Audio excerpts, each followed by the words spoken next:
Hola PriceSmart, bienvenidos a nuestro podcast At The Club, un canal de comunicación con nuestros colaboradores, donde compartiremos información valiosa, temas fascinantes e historias inspiradoras que no has escuchado antes, manteniéndonos conectados de una manera completamente nueva. Únete a nosotros en este viaje y descubre todo lo que está sucediendo at The Club. Bienvenidos a At The Club, el podcast para empleados de PriceSmart. Soy David Price, director de transformación, y voy a presentar nuestro podcast para empleados At The Club, donde vamos a analizar nuestra cultura, las cosas emocionantes que suceden en la compañía, lo que está ocurriendo tanto dentro como fuera del club, y estoy emocionado de que se unan a mí en este viaje, en el que estoy seguro de que voy a aprender algo y espero que ustedes también aprendan algo. Estoy aquí con nuestro fundador, nuestro presidente, nuestro CEO, mi padre, Robert Price. Pensé, ¿qué mejor persona para tener en nuestro primer episodio que Robert, quien sabe bastante sobre este modelo de negocio y sobre PriceSmart, dado que él comenzó la compañía. Ya sabes, pensé que sería divertido tenerte en el podcast hoy. Me doy cuenta de que es la primera vez que haces un podcast y también es la primera vez que yo presento uno, así que hay varias primeras veces.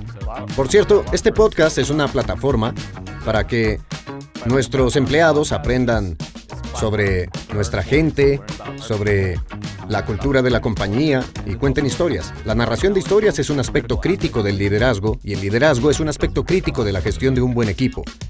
Y nuestros equipos son los que hacen esto posible todos los días para nuestros socios con mercancía, logística, instalaciones, operaciones o digital, por lo que estoy muy feliz de tenerte aquí hoy. Gracias. Entonces, vamos a empezar. ¿Puedes compartir un poco sobre ti para nuestros empleados?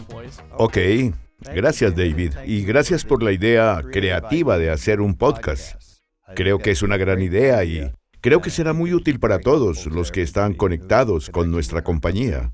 Así que gracias por hacer esto, y también saludos a todos en PriceSmart, quienes podrían estar sintonizando. Entonces, ¿quieres saber un poco sobre mí? Quiero que la gente sepa un poco de ti. ¿Quieres que la gente lo sepa? Sí. Bueno, permítanme comenzar diciendo que en este momento acabo de cumplir 82 años de juventud. Vivo en San Diego y he vivido aquí toda mi vida. Tengo una familia, hijos, nietos, una esposa. Hemos estado casados más de 50 años y eso es un poco sobre mí. Personalmente, una cosa que quería mencionar, que probablemente debería hablarte más directamente a ti, David, es el hecho de que cuando era joven, nunca tuve la intención de estar en el mundo de los negocios. Mi padre, Sol Price, se formó y ejerció como abogado. Pero en algún momento se interesó en iniciar un negocio en el comercio minorista. En 1954, cuando yo tenía 12 años y ese negocio era FedMart, como dije, nunca pensé que alguna vez estaría en el negocio. Ciertamente respetaba a mi padre y sabía que tenía buenos valores y todo, pero no me interesaba. ¿Había algo que pensabas que querías ser? Sí. Fui a la universidad aquí en el sur de California, a Pomona College. Mi interés, y hay que recordar que soy un producto de la década de 1960. Puede o no significar nada para algunas de las personas que lo escuchan hoy. Probablemente yo también tenga un conocimiento limitado, pero cuéntanos. Los que estábamos en los años 60 pensábamos éramos muy idealistas. Estábamos pensando en cómo podríamos mejorar el mundo. Y la mayor parte de eso habría sido a través del servicio gubernamental. Uno de mis intereses era trabajar en el gobierno. Entonces, mi otra alternativa era enseñar, y resulta que, incluso en el mundo de los negocios, para mí, la mayor parte de mi trabajo es enseñar. Debería ser la parte más importante de la mayoría de los trabajos de nuestros gerentes, si no de todos. Sí, la enseñanza es muy importante, absolutamente. Y la parte de la enseñanza es escuchar, porque no se puede ser un buen maestro si no se es un buen aprendiz y oyente. Entonces, después de la universidad, y esto fue en un momento en que las cosas comenzaban a desarrollarse en Vietnam, la guerra estaba comenzando a suceder en Vietnam. Decidí a regañadientes ir a la Facultad de Derecho y pasé unas 6 semanas en la Facultad de Derecho cuando decidí que no me gustaba y lo dejé. Luego pensé que iba a ser oficial del ejército, pero no me aceptaron en el programa de oficiales del ejército. Tal vez te salvó la vida. Probablemente me salvó la vida. Luego me uní al Cuerpo de Paz y tampoco terminé ese trabajo. ¿A dónde fuiste con el Cuerpo de Paz? Bueno, yo estaba entrenando en Puerto Rico para ir a El Salvador, y en las montañas de El Salvador se suponía que debía trabajar con indígenas, enseñándoles cómo construir conejeras y criar conejos. Ese iba a ser mi trabajo por $200 No al te mes. imagino haciendo eso. Bueno, decidí que no quería pasar 2 años en las montañas de El Salvador, Sí, lo entiendo. así que regresé a San Es Diego. interesante que te encuentres de vuelta en El Salvador en un sentido diferente. Terminé allí en cierto sentido a través de PriceSmart, Correcto. pero luego entré en el ejército como soldado raso y pasé cierto número de meses allí. Luego salí y no sabía lo que iba a hacer. Pero en ese momento había perdido el enfoque en el gobierno y la enseñanza y decidí, esto habría sido en septiembre de 1965, que trabajaría con FedMart para mi padre. Y así fue como comencé a trabajar allí. Honestamente no me gustó nada y tuve algunos problemas con el hombre que mi padre hizo presidente de la compañía, que era un hombre loco, absolutamente loco. Era terrible. La mayoría de las personas en FedMart, en la alta gerencia, eran personas que habían estado con mi padre durante años. Y aquí estaba este joven que recién llegaba y nunca me sentí cómodo con los veteranos de FedMart. Pero poco a poco ascendí de rango y Te forjaste en el trabajo, por así decirlo. aprendí mucho. Siempre aprendí mucho de mi papá. Eso fue... Durante 10 años estuve en FedMart, trabajando hasta que me convertí en ejecutivo allí. En ese momento, mi padre decidió vender la compañía, que era una empresa pública. Decidió vender la compañía y se la vendió a un grupo de Alemania, con el que todos pensábamos que nos llevaríamos muy bien. Eso fue en 1975. Bien. Pero resulta que no nos llevamos muy bien. Y a finales de 1975 despidieron a mi padre y yo renuncié. No podías quedarte. No podía quedarme, no había manera de que me quedara. En ese momento me fui. Así fue un poco como entré en este negocio minorista, pero me detendré allí. Sí, quiero profundizar en un par de cosas de la década de FedMart. Fue solo una década para ti en FedMart, pero el negocio había estado operando durante más o menos una década antes. Así que cuando se vendió la empresa, en realidad FedMart había crecido y operado durante 20 años, lo cual es sorprendente. Y hay algunas fotos maravillosas. Incluso en Internet puedes buscar y encontrar algunas. Puedes encontrar más fotos de FedMart en Internet que de Price Club. Aunque hay videos de Price Club, pero FedMart parecía una gran marca. Se convirtió en toda una marca. Pero una cosa que quería preguntarte sobre una historia de mi infancia, de la que hemos hablado muchas veces, es sobre tu tiempo en la Reserva Indígena de Navajo. Y esa fue quizás una de las primeras veces que abriste un club por tu cuenta o abriste una tienda. ¿Puedes contarnos un poco sobre tu tiempo? Supongo que fue en la Reserva de los Indios Navajos cerca de Nuevo México.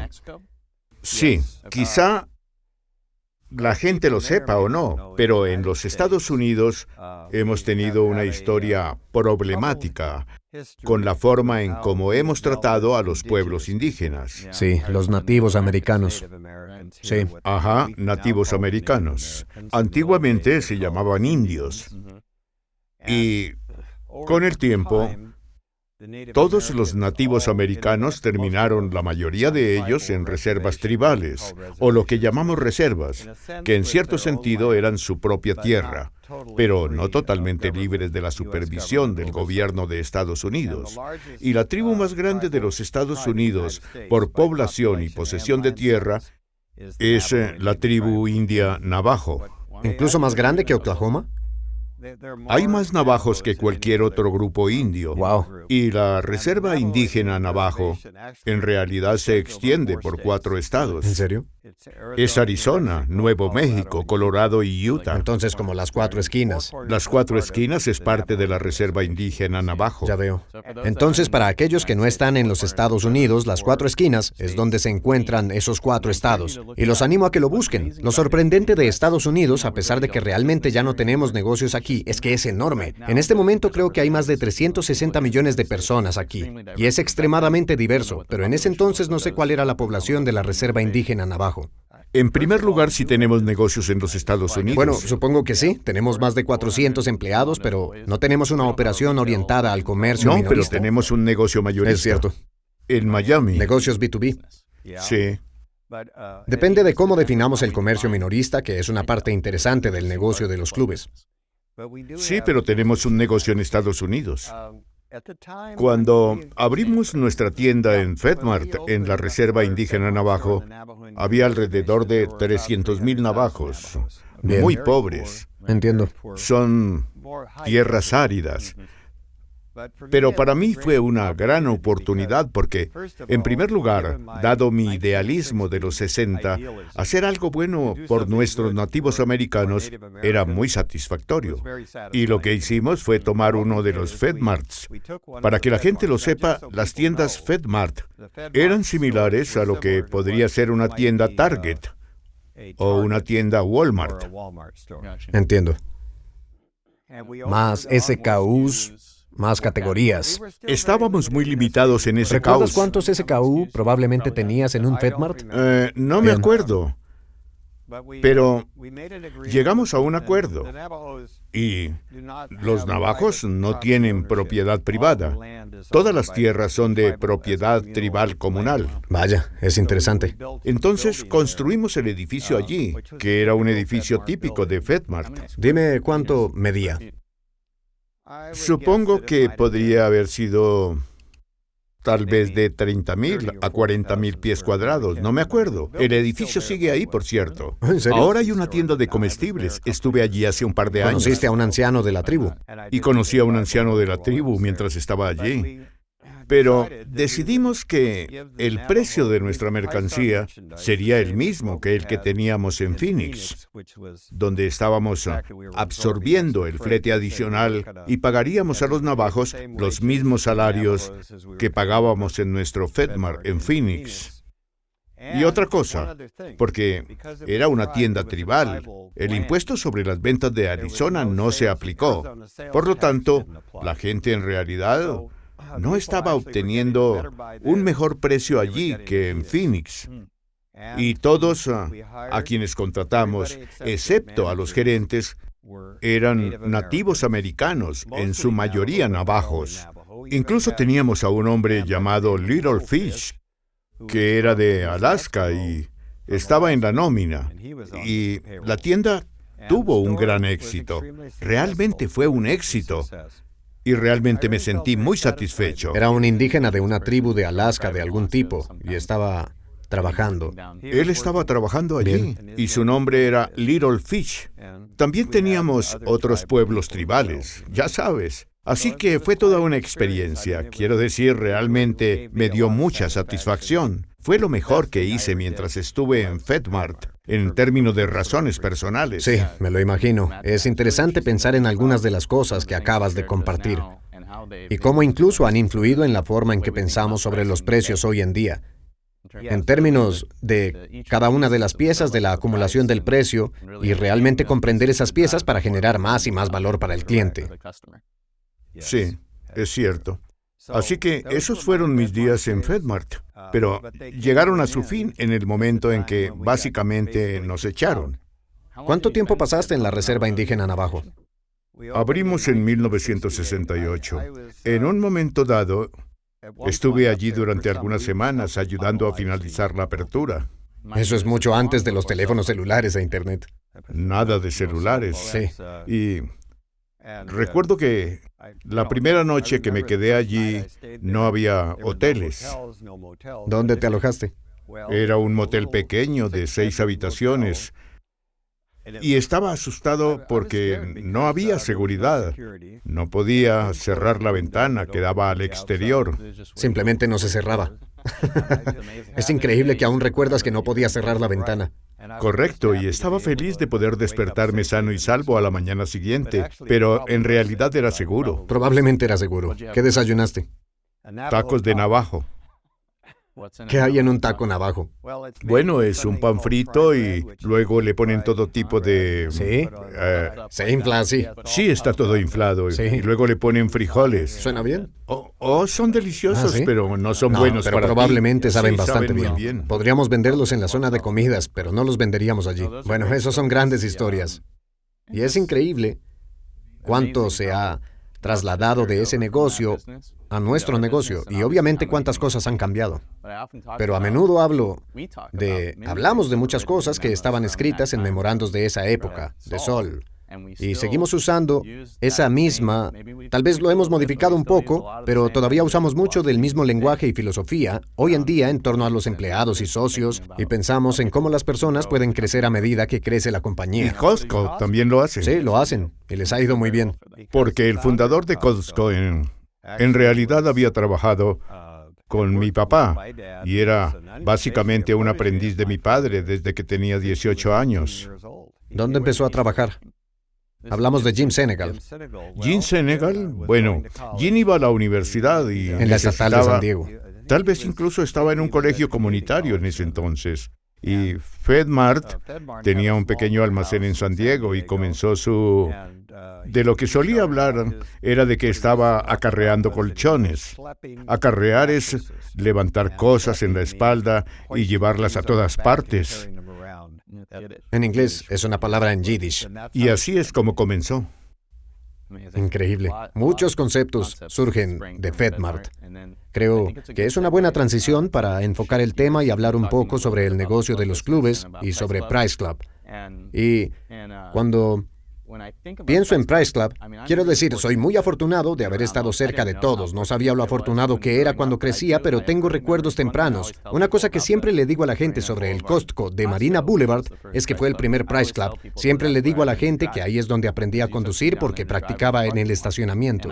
Y recuerdo que incluso antes de eso, fui con un tipo que solía ayudar a Sol, Earl.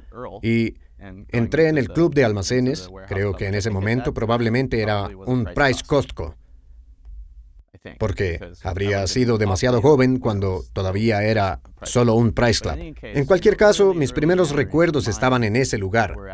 Y después de eso, la primera oficina de Price Mart detrás del edificio. Así que, pensando en los primeros días, empezaste Price Club con Sol y con tu primo, Con Rick Levinson. Rick Levinson. Y tengo curiosidad por saber si podrías compartir conmigo, con nuestra audiencia, qué fue lo que realmente impulsó la idea, cómo llegaste a ella. Y sé que tu primer intento quizá no fue exactamente el correcto, pero ¿cómo se te ocurrió el concepto de club de compras? Bueno, cuando estábamos desempleados, en ese momento yo estaba casado y nuestro hijo mayor, Aaron, a quien perdimos cuando tenía 15 años por una enfermedad, tenía 1 año y medio y nació nuestro segundo hijo. Dejé FedMart en diciembre del 75 y nuestro segundo hijo nació en enero del 76. Rebeca. Y no tenía ni idea de lo que vendría después. Apuesto a que no, y tenías 2 hijos pequeños. Y 2 niños pequeños. Pero tenía tanta confianza en mi padre que supe que íbamos a encontrar algo. Entonces mi papá me dijo, bueno, no nos vamos a quedar sentados en casa. Consiguió una oficina, puso un letrero afuera y la llamó Price Company.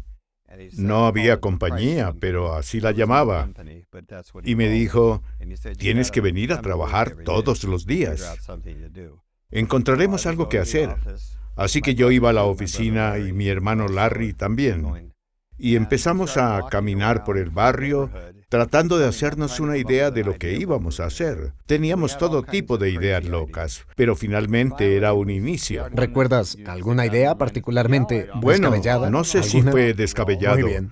pero una idea que teníamos era abrir un laboratorio para revelar fotos.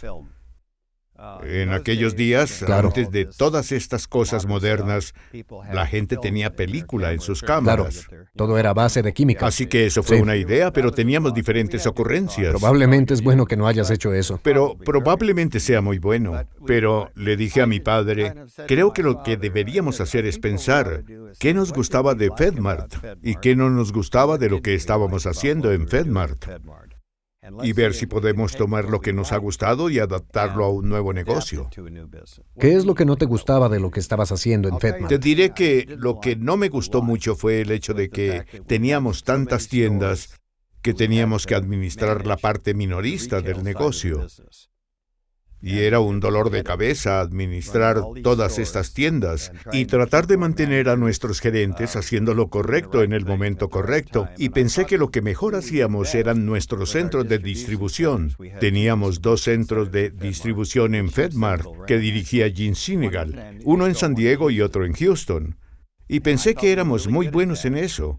Y la idea que se me ocurrió fue, ¿por qué no dirigimos un centro de distribución y dejamos que el empresario independiente administre las tiendas, para así no preocuparnos por esa parte?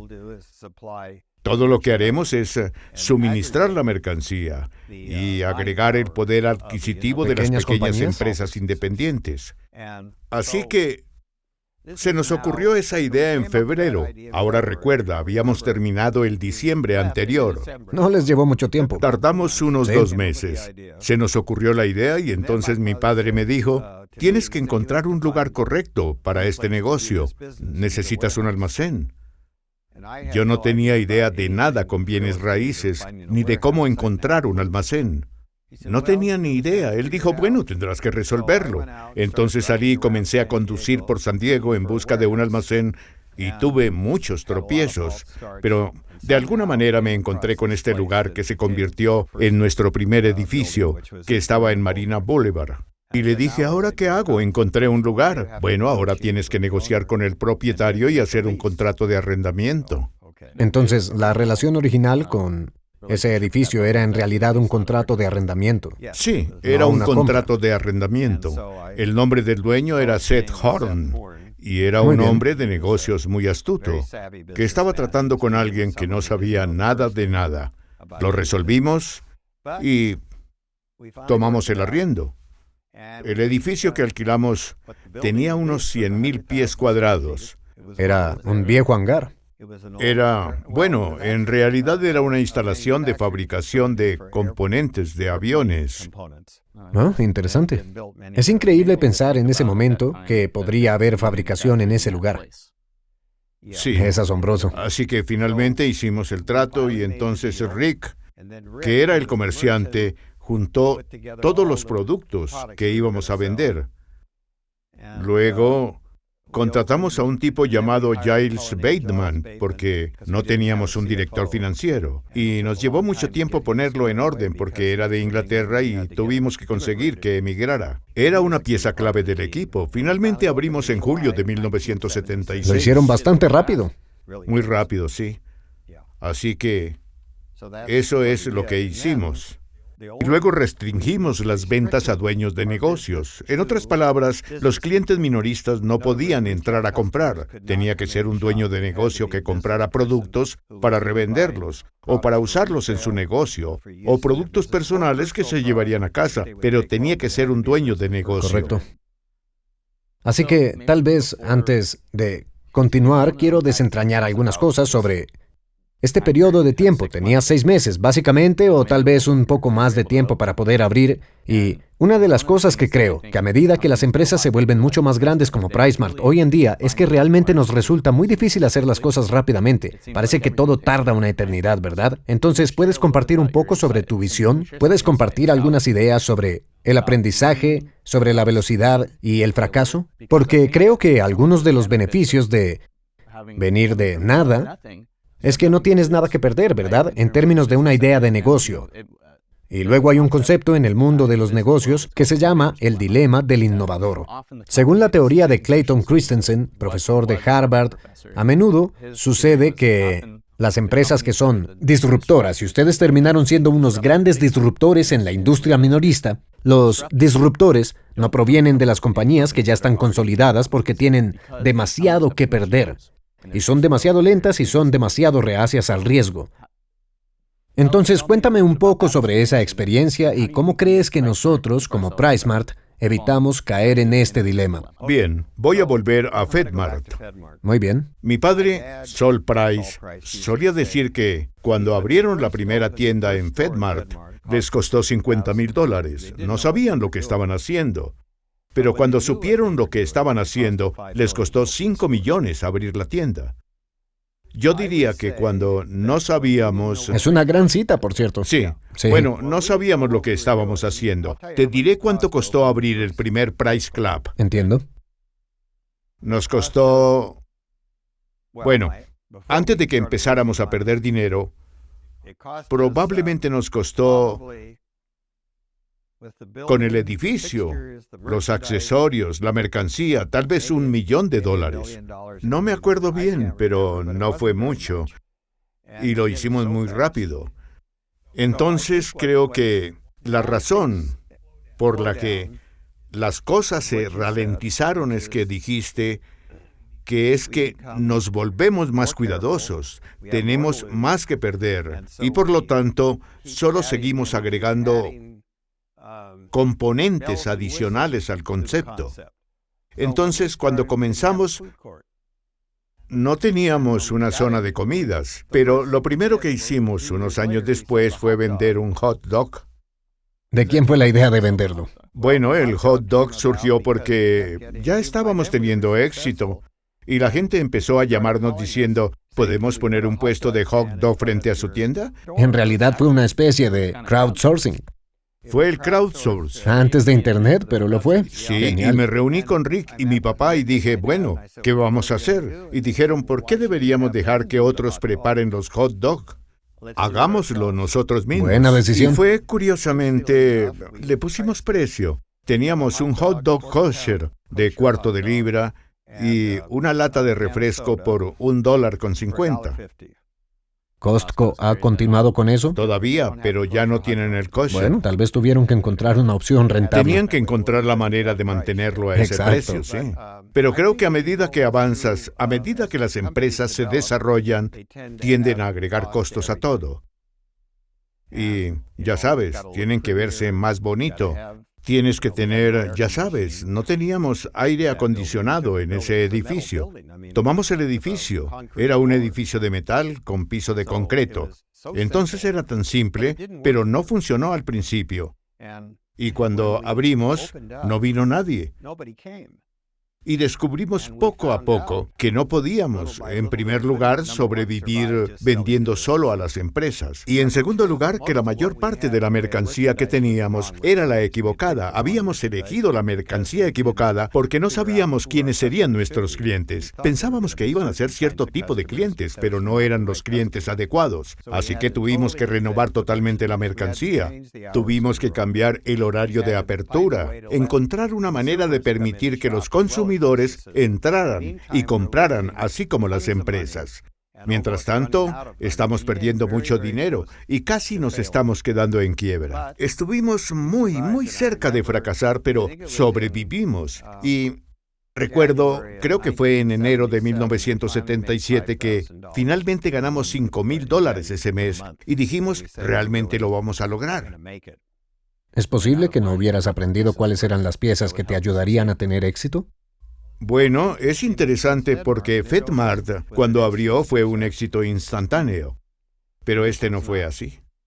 Aún así, aprendimos mucho y afortunadamente, una de las lecciones que aprendí es que teníamos suficiente dinero para sobrevivir hasta que lo lográramos. Pero siempre digo que, si hubiéramos ido a la bancarrota, no habría Costco ni Sam's. Ciertamente no habría Price Club. Porque todo el mundo habría pensado que era una idea tonta y no funcionó, y nadie la habría perseguido, pero acertamos, tuvimos suerte. Hay muchas cosas en la vida que tienen que ver con la suerte y el tiempo. Es decir, tenemos casi como una falsa percepción de control, cuando en realidad probablemente tenemos muy poco control sobre muchas cosas. Pero una cosa que creo, al menos para mí, que es una lección de escuchar la historia, es que está bien fallar, pero tienes que ser capaz de cruzar la línea de meta en algún momento. Y si vas a fracasar y no vas a llegar a la meta, debes terminarlo. Y ya sabes, hemos tenido cosas en la compañía que hemos intentado, que no han funcionado, y luego hemos tenido cosas que hemos probado y fueron geniales, y esa es la naturaleza de los negocios. Sí, pero quiero volver a tu punto sobre lo que les sucede a las empresas con el tiempo. Y este dilema de los innovadores del que hablaste. Sí, así es. Y creo que es totalmente cierto. Te daré un ejemplo. Se nos ocurrió el concepto de tener una estantería de acero en el edificio porque éramos un almacén que servía a las empresas. Y las empresas están acostumbradas a entrar, ya sabes, a sacar Correcto. sus productos de un almacén. Pero lo que encontramos en PriceSmart ahora, por un par de razones, es que hemos eliminado parte del acero. Y honestamente, Lo hemos hecho, y ahora, solo para hacer una pausa, tal vez hace aproximadamente un año, hemos implementado en una serie de clubes nuevos diseños, en particular en el lado no alimentario, para ayudar a exponer productos que son entradas y salidas rotativas que previamente teníamos en los estantes de acero. Ahora el socio puede verlos, y algunos de los comentarios que hemos escuchado es que ni siquiera sabían que vendíamos una determinada categoría. así es. La otra cosa es que, debido a nuestro negocio, y esto también fue cierto para Price Club, somos realmente un negocio de distribución, y lo que estamos haciendo es distribuir a nuestros socios de la manera más eficiente que podemos. Y cuando empezamos Price Club, dijimos que no habría publicidad, ni entregas a domicilio, ni vendedores. Vamos a recortar todo lo que genere gastos generales y vamos a dejar que los negocios y los consumidores entren y compren cosas a precios bajísimos. Y así lo hicimos. Así que incluso hoy en día, Todo el mundo parece haberse alejado de eso de alguna manera. Es decir, todavía hay compromiso en los márgenes y en los precios y en pasar los ahorros al socio. Pero incluso Costco y BJ's, quiero decir, ciertamente nosotros hemos agregado muchas características a la experiencia de PriceSmart. es cierto, pero tenemos que mantener una cosa. Y esto va al dilema del innovador del que hablas. Tenemos que pensar en cómo queremos estructurar nuestro negocio hoy. Y eso nos va a permitir seguir entregando el producto a los precios más bajos posibles, porque hemos eliminado tantas ineficiencias del proceso de distribución como sea posible. Entonces, por ejemplo, compramos una gran cantidad de productos fuera de Asia, pero creemos que hemos encontrado una mejor manera de manejar los envíos a Asia, que hará que el producto llegue a nuestros mercados más rápido a un precio más bajo. Y tenemos que pensarlo, porque todo lo que estamos haciendo hoy se puede hacer mejor. Absolutamente. Entonces la mentalidad tiene que ser que tenemos que desafiarnos, seguir desafiándonos a nosotros mismos. ¿Cómo podemos hacerlo mejor? ¿Cómo lo Sí. hacemos de manera más eficiente, pero no pagando mal a la gente? Tenemos que pagar buenos salarios, dar buenos beneficios, porque no queremos aprovecharnos de nuestros empleados. Queremos tener éxito porque somos más inteligentes en la forma en que hacemos las cosas. Sí, una de las cosas que hemos estado diciendo en la empresa, en PriceSmart, probablemente lo hayas visto si eres un empleado escuchando, es trabajar de manera más inteligente, no más duro. Y ese es un aspecto realmente clave de lo que estamos haciendo todos los días. Por lo tanto, no podemos tener precios bajos a costa de nuestros empleados, y si vamos a cometer un error, debemos hacerlo a favor del socio, porque estamos aquí para ellos, estamos aquí para nuestros empleados, estamos aquí para nuestros socios. Pero yo añadiría una Claro. cosa más. Para los integrantes de nuestro equipo que verán esto, no hay nada de lo que estamos haciendo hoy que es tan bueno como lo que podría ser. Y esto aplica para todos en la compañía. Pero creo que particularmente para las personas que trabajan en los clubes, ya sea en la panadería o en la zona de comidas o almacenando mercancía, si tienen una mejor idea, díganos. No tenemos todas las respuestas y sé que hay mejores maneras de hacerlo todo. Y las personas que están más cerca del trabajo tendrán las mejores respuestas. Estoy de acuerdo y solo quiero expandirlo a oficinas centrales, porque también hay personas que, ya sabes, a veces en PriceSmart puede ser difícil mover cosas hacia arriba en la cadena, por así decirlo, entre comillas. Queremos escuchar de ti, queremos escuchar tus ideas y queremos escuchar tus observaciones. Y creo que la clave, al menos lo que le he dicho a mi equipo, es decir, si ven un problema, si tú lo estás viendo, alguien más podría estar viéndolo. Y si tú lo estás viendo y nosotros no lo estamos viendo, queremos verlo. Queremos ver lo que tú ves. Así que ese es un gran punto. Es un gran punto y realmente es fundamental para nuestra cultura y cómo pensamos sobre la gestión en la compañía, que en realidad es una compañía de personas. Tenemos casi 12,000 o un poco más de 12,000 empleados o un poco más. Démosle un rango de 2%. Estamos en esta etapa y es mucha gente la que está obligada a hacer lo que hacemos. Sí, una cosa de la que quería hablar y es el concepto de la membresía. Sí, por favor. Todavía no hemos hablado de ello. Sí, absolutamente. Cuando comenzamos Price Club, en realidad FedMart, cuando comenzó, tenía una membresía de por vida de $2. Muy bien. Y luego, por alguna razón, se deshicieron de ella y simplemente pasaron a una membresía de $2 por año. Pero en el FedMart original tenías que ser un empleado del gobierno para comprar allí. Para poder comprar. Sí. Entiendo. Y cuando comenzamos Price Club, decidimos que queríamos que fuera, lo llamamos un club, porque queríamos que las personas sintieran que tenían el privilegio de comprar allí, ya sea una persona de negocios o un consumidor. Sentirían que tenían algo especial, y eso era la membresía. Esa fue una de las razones por las que creamos el concepto de la membresía, pero la otra razón es el precio de la membresía en sí. En los primeros días era de $25 al año.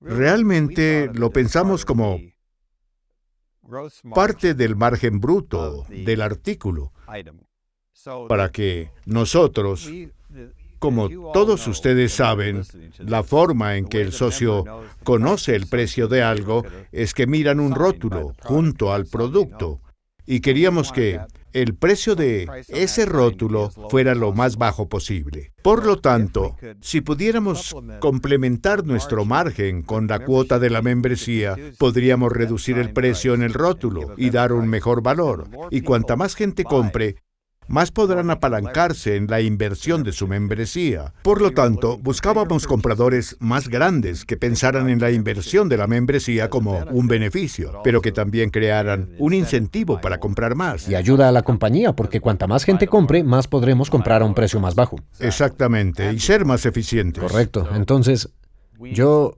llamo a eso, supongo que en algunas industrias lo llaman un volante de inercia, o un ciclo de éxito, o lo que sea, pero es un gran proceso de retroalimentación. Y una de las cosas que creo que varios líderes de opinión y personas de la industria de los clubes han dicho sobre el negocio es que es beneficioso para todos. Es una victoria para el accionista, porque el negocio crece, y es una victoria para el consumidor porque está ahorrando dinero. Y es una victoria para el empleado, una triple victoria, porque se les paga de manera justa, esa es la idea. Pero se necesita trabajo para ejecutarlo. Diría una cosa más sobre el empleado.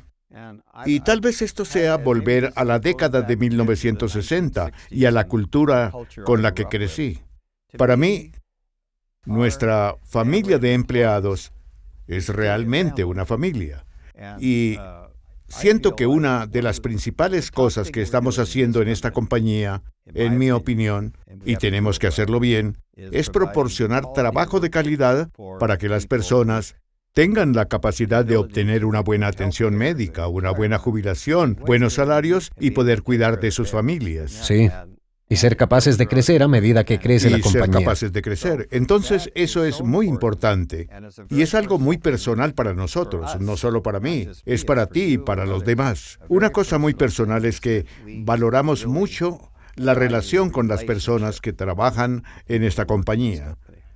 Sí, creo que ese es un punto muy importante y creo que para cada una de las personas que dirigen un equipo en esta compañía es nuestro trabajo continuar con esa misma filosofía, ese mismo enfoque, cuidar a nuestra gente y a toda la comunidad. No solo a ellos en el trabajo, sino realmente a ellos como personas. Eso significa ser empáticos, conscientes de lo que está sucediendo en sus vidas como seres humanos. Un ejemplo de eso fue cuando estaba el COVID. Claro. Tomamos la decisión durante el COVID de que no íbamos a despedir gente. Encontraríamos una manera de superarlo y no terminar lastimando a los colaboradores de nuestra compañía. Y lo hicimos, lo superamos. Y estoy orgulloso de lo que sucedió en esos días. Sí, sin duda fue un momento difícil. Así que tal vez reenfoquemos el tema. Hablemos de PriceSmart, porque este es el podcast de los empleados de PriceSmart. Entonces, finalmente, vendiste Price Club a Costco. Y algo hizo que tú y un grupo de personas fundaran otro club. ¿Por qué quisiste iniciar otro concepto de club de compras? ¿Cómo llegaste a Centroamérica? Bien, déjame decirte brevemente. El hecho es que la decisión de lo que era una fusión, juntar dos compañías, terminó como una venta. ¿Sí? Realmente se hizo porque Costco estaba haciendo un mejor trabajo en la gestión de su empresa, en mi opinión, que nosotros en nuestra compañía. Y probablemente fue la decisión correcta. Lo que obtuvimos a cambio nosotros, mi papá y yo, nuestra familia y algunas otras personas, es que vendimos nuestra parte de participación en Price Club y comenzamos una compañía de bienes raíces. Era una compañía inmobiliaria que cotizaba en bolsa, que pensábamos que era lo que haríamos el resto de nuestras vidas. Eso fue en 1994. Y luego había algunas personas. Costco conservó el trabajo de todas las personas de Price Club, pero había algunas personas que no querían ir a trabajar a Costco y dijeron, ¿podemos empezar algo por nuestra cuenta? Y decidimos, bueno, adelante. Así que lo hicieron y así comenzaron dos negocios. Uno de ellos era en un lugar llamado Saipan. Eso es en Micronesia. Sí, en medio del Pacífico. Ahora podemos hacer que la gente busque 4 esquinas y Saipan. Hemos estado en todo el mundo. En realidad, Saipan fue una de las principales batallas de la Segunda Guerra Mundial contra los japoneses. La isla de Saipan fue un punto crítico de batalla. ¿Sabes? Tengo un recuerdo temprano de ir a Saipan. Sí, fuiste a Saipan y fuimos a China después de eso. Hong Kong. Y Taiwán. Taiwán. Sí, así que esa fue una. Luego había un hombre, Boli Barcenos, que sabía de Costco por vivir en Miami. Y en ese momento Costco no quería ir a Ciudad de Panamá. Entonces, este equipo de la época de Price Club abrió el club, Los Pueblos, en 1996 en la ciudad de Panamá.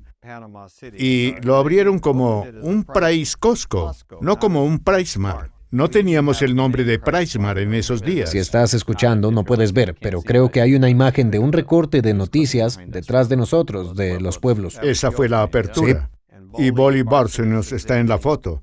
Supongo que estoy en la foto. Ahí estás. Tenías un poco más de pelo. Y era un poco más oscuro. Gracias. Y le fue bastante bien. Pero la compañía no se expandió mucho. Abrimos una segunda. Creo que había un hombre en Guatemala que quería hacer una empresa conjunta. Michael Ascoli, creo que era su nombre. Y así acordamos hacer una empresa conjunta. Y abrimos el Club de Miraflores. Y luego llegó un nuevo presidente a la empresa. Era muy bueno para expandir el negocio. Fue entonces cuando conocimos a Edgar y su grupo y ampliaron el negocio. Eso es en Costa Rica. En Costa Rica, Edgar Surcher. Y luego expandió el negocio básicamente al resto de Centroamérica, además de la República Dominicana. Después de eso, continuó haciendo crecer la empresa en Trinidad, Islas Vírgenes, creo que en Aruba y Jamaica. Y esa es la empresa. Pero, por desgracia, no dirigía muy bien el negocio y se iba a la quiebra. Entonces se fue a principios de la década de 2000 y la compañía en ese momento estaba en soporte vital. Y de alguna manera la recuperamos. Poco a poco fue llegando José Luis e hizo un buen trabajo al frente de la empresa. Ahora, después de todos estos años, tenemos 54 clubes y una empresa de casi $5,000 millones. Y estamos haciendo mucho bien para la región y para nuestros empleados. Aún así, fue mi segunda experiencia con casi ir a la bancarrota, pero en ambos casos funcionó. Así que de alguna manera Solo estoy tocando logramos. madera aquí. Es genial. Estoy feliz de que estemos hablando de PriceSmart. Entonces, ¿qué diferencia a la cultura de PriceSmart de algunas de las otras empresas en las que estuviste involucrado en el pasado? ¿Viste alguna diferencia importante culturalmente como empresa, como cultura de empresa? Por supuesto, es una cultura extremadamente diversa. Somos multilingües, multipaíses, multizonas horarias. Es realmente increíble lo que podemos lograr con todos los desafíos de trabajar a través de las fronteras en diferentes idiomas. Y considero que la cultura de PriceSmart es una de las facetas clave para poder ofrecer valor y una experiencia consistente a nuestros socios en una amplia gama de culturas desde una perspectiva geográfica. Por lo tanto, tengo curiosidad por escuchar desde tu perspectiva sobre la cultura de la empresa. Para mí, la cultura PriceSmart es muy cercana a lo que creo que mi padre, Sol Price, imaginó cuando comenzamos Price Club y lo que todos imaginamos, e incluso más. Para mí es un negocio más personal que cualquiera de los otros negocios con los que he estado asociado, tal vez con la excepción de la Reserva Indígena Navajo. Creo que la cultura básica es en gran medida lo que he aprendido durante los últimos 60 años de mi padre y de mi propia experiencia. No creo que en ese sentido sea tan diferente, pero sí creo que operamos en regiones en las que nunca antes habíamos operado,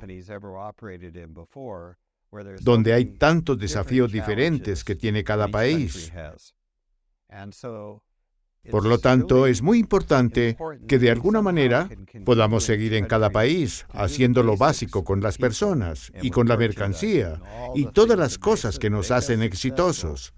Hacerlo de manera consistente en todo momento, pero también ser muy conscientes de las diferencias culturales y de costumbres en todos estos países pequeños.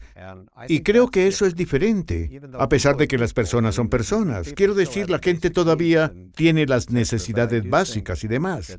Pero creo que el hecho de que estemos en países pequeños, en países diversos, crea una demanda diferente sobre cómo pensamos y sobre cómo operamos. Sí, absolutamente. Y una de las cosas que realmente aprecio de nuestra empresa es la cantidad de líderes increíbles que han salido de nuestros mercados. Quiero decir, cuando se fundó la empresa, en realidad eran principalmente personas de los Estados Unidos, pero ahora todas las partes de la empresa están dirigidas por personas que han crecido desde dentro del negocio. Y tenemos algunas personas sobresalientes que han surgido a través de la empresa. Absolutamente, absolutamente. Así que es un testimonio de esa cultura de crecer desde adentro, promover desde adentro y permitir que las personas crezcan a medida que crece la empresa. Es muy bonito. Entonces,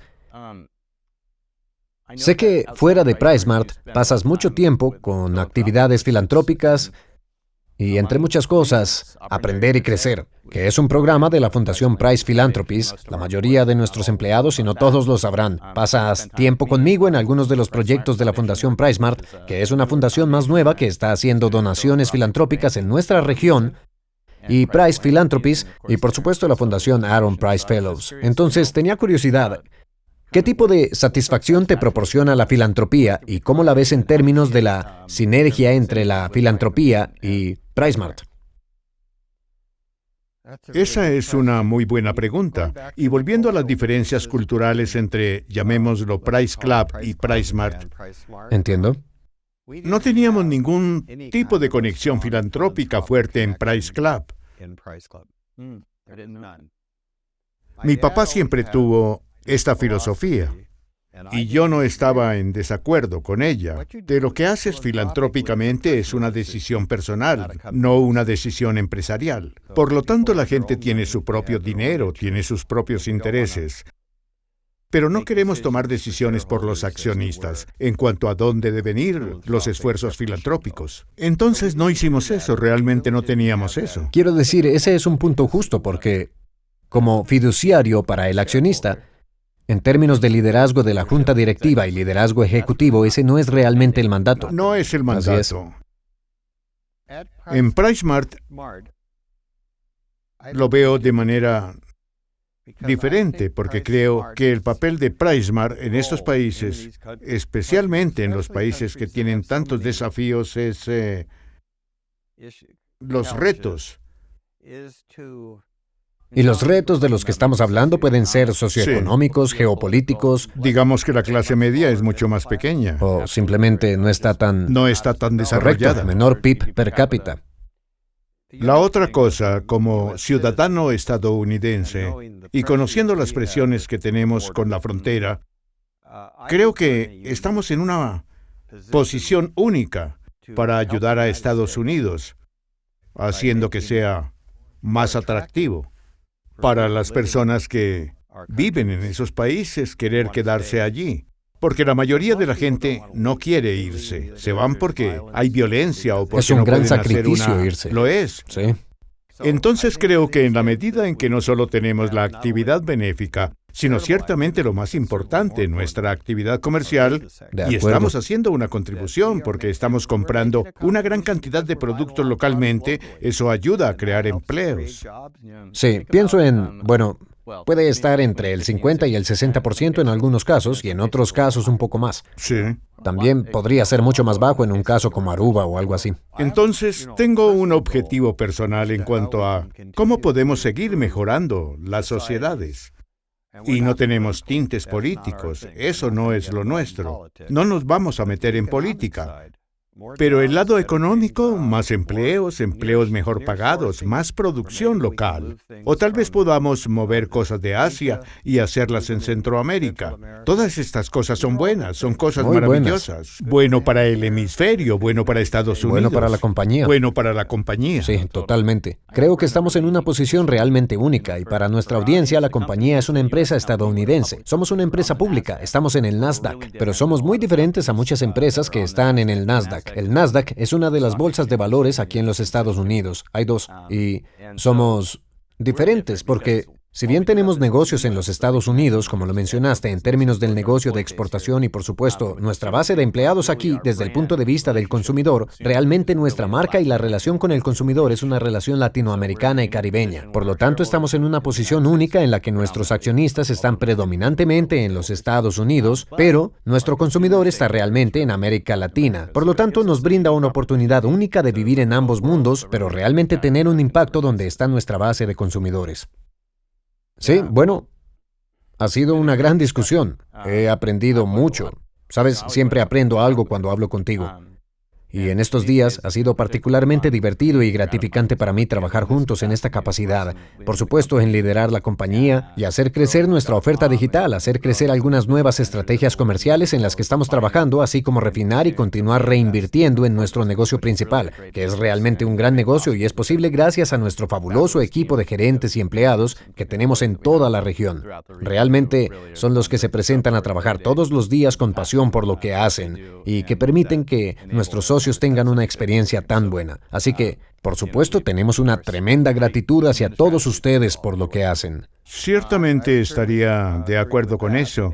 Y también quiero reiterarles mi agradecimiento por tomar la iniciativa de tener este podcast, porque creo que es algo realmente bueno de hacer. Y creo que podría ser, espero que anime a algunos de los oyentes a presentar sus propias ideas, o si tienen más preguntas o comentarios, queremos escuchar de ustedes. No debería ser un discurso unidireccional aquí. No, totalmente. Quiero decir, creo que es bueno mencionar que hablamos de una política de puertas abiertas en esta compañía. Por lo tanto, no hay estacionamiento ejecutivo, no tenemos un comedor ejecutivo. Quiero decir, queremos estar con ustedes y queremos saber de ustedes. Eso significa que nuestros correos electrónicos están abiertos. Las puertas de nuestras oficinas están abiertas en sentido figurado y por lo general literalmente abiertas. Si están cerradas, probablemente estemos hablando por teléfono, pero estarán abiertas justo después. Entonces, una de las cosas que quiero hacer es terminar el podcast con una pregunta. Y Voy a usar esta pregunta con cada invitado que tengamos en el programa.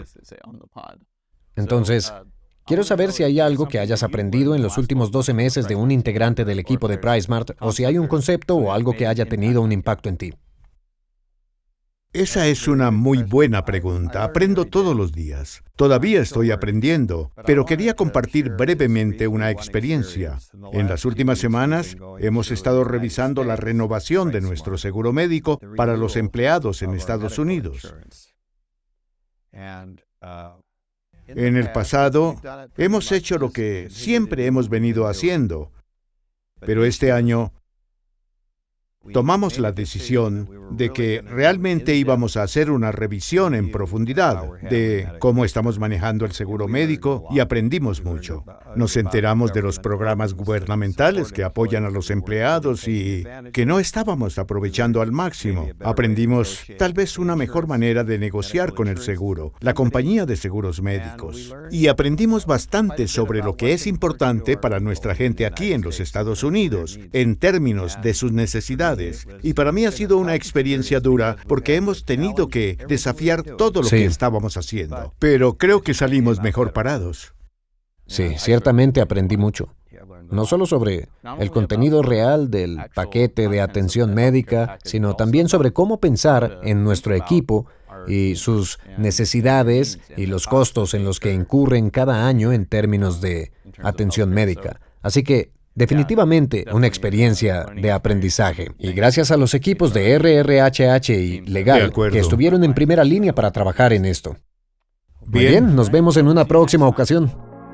Hola PriceSmart, bienvenidos a nuestro podcast At The Club, un canal de comunicación con nuestros colaboradores, donde compartiremos información valiosa, temas fascinantes e historias inspiradoras que no has escuchado antes, manteniéndonos conectados de una manera completamente nueva. Únete a nosotros en este viaje y descubre todo lo que está sucediendo at The Club.